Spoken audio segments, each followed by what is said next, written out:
চট্টগ্রামের সীতাকুণ্ড উপজেলার ঐতিহ্যবাহী শিক্ষা প্রতিষ্ঠান কুমিরে আবাসিক উচ্চ বিদ্যালয় আবারও আলোচনা। সামাজিক যোগাযোগ মাধ্যমত ভাইরাল অন্য এক ভিডিও দেখা গিয়ে বিদ্যালয়ের দুই শিক্ষার্থী দুই ঠেঙত শিকল ফরি ক্লাস করে। ভিডিওগিরি জনমনত প্রশ্ন একটি নানা ধরনের কিয় হর ইয়েন মধ্যযুগীয় বর্বরতা আবার কিয় মনে করে ইয়েন শুধু অভিভাবকলর কঠোর নিয়ন্ত্রণের ফল। ঘটনাস্থলত যাই জানা যায় ফেনী জেলার দুই শিক্ষার্থী রাশেদুল করিম মোহাম্মদ বিন আমিন দুজনেই মোবাইল আসক্তিত ভুক্ত আছে এবং প্রায় স্কুলতুন ধাই যাইতুগো। এতাল্লাই তার মা বাপি শৃঙ্খলা ফেরাইতে কুমিরে আবাসিক উচ্চ বিদ্যালয়ে ভর্তি করায় এবং নিজেরাই শিকল ফারাইবের সিদ্ধান্ত লয়। বিদ্যালয়ের ভারপ্রাপ্ত প্রধান শিক্ষক মোহাম্মদ আলী নেওয়াজ হয় এই স্কুলগান দীর্ঘদিন ধরেই শৃঙ্খলা ও চরিত্র গঠনের লাই পরিচিত, তবে বর্তমানে বিদ্যালয় কর্তৃপক্ষ শিকল ফারাইবের পদ্ধতি সমর্থন ন করে। তো আমাদের এখানে এখন দীর্ঘস্থায়ী হয় না, 10 দিন 15 দিন একটু আচরণগত দিক ভালো হলেই আমরা এগুলো আবার গার্ডেনের অনুমতিক্রমে ছেড়ে দিই। এরাই আবার ভবিষ্যতে ভালো ফলাফল করে এবং বিভিন্ন জায়গায় এরা বিভিন্নভাবে বিভিন্ন সেক্টরে প্রতিষ্ঠিত অবস্থায় আছে ইনশাআল্লাহ। যেহেতু সরকারিভাবে এখন শিক্ষা প্রতিষ্ঠানে বেত প্রহার করা নিষিদ্ধ, এরপরেও আমাদের যে কাজটা করতে হচ্ছে এটা আমাদের ইয়াতে না, আমাদের অনুমতি কমে না, কিন্তু তাদের অভিভাবক নিরুপায় হয়ে বিভিন্ন লিখিত মাধ্যমে বিভিন্ন কলা কৌশলে ওদেরকে দেওয়া হয়।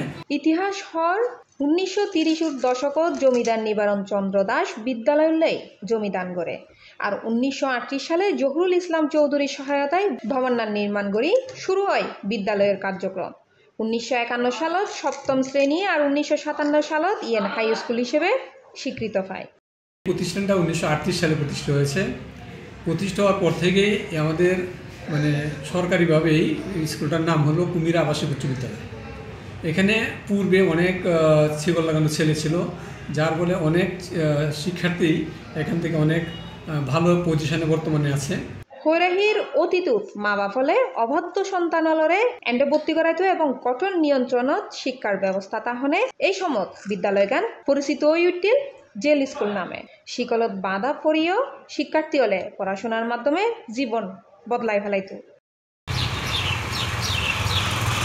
বর্তমানে বিদ্যালয়খানত প্রায় 1000 শিক্ষার্থী অধ্যয়নরত আছে। জেন্ডার শৃঙ্খলা ও নৈতিক শিক্ষা এখনো মুখ্য বিষয়গুলি জানেনি স্কুলগানোর প্রধান শিক্ষক।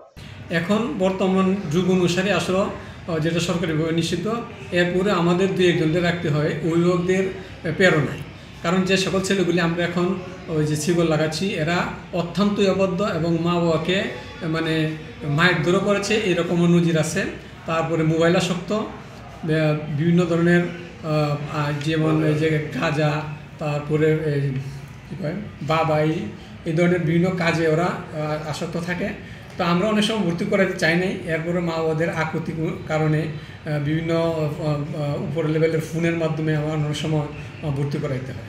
কিন্তু প্রশ্ন রয়ে গেগু, অতীত শৃঙ্খলার ধারা কি আজও প্রযোজ্য, নাকি সময়ে এসে শিক্ষা ব্যবস্থার মানবিকতার নতুন ব্যাখ্যা দিবে?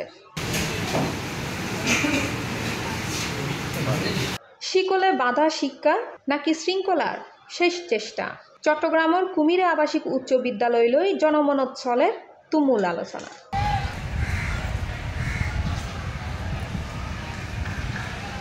ইয়েন একসময় জেল স্কুল তাইলো, এখন কিন্তু জেল স্কুলের কোনো কিছুই এটা নাই। একসময় এটা প্রায় 100 জন শিক্ষার্থীর পায়ের চেইন লাগানো আছিল, কিন্তু এখন ইয়েন নাই। বর্তমান যুগ নিয়ে যেন স্কুলের ক্লাস নিবি ব্যাট লইজনও নিষেধ করছে সরকারে।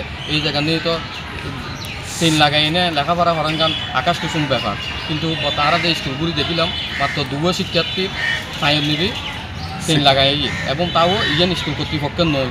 ইয়েন যদি সম্পূর্ণ গার্জিয়ান এনে জোর করে এনে দিকে তারা ছেলেরে অবাধ্য ছেলেরে বাধ্য করি পেলা বলি পড়ালেখা করি। কামরুল ইসলাম দুদু, কুমিরে জেল স্কুল, CPLS TV, চট্টগ্রাম।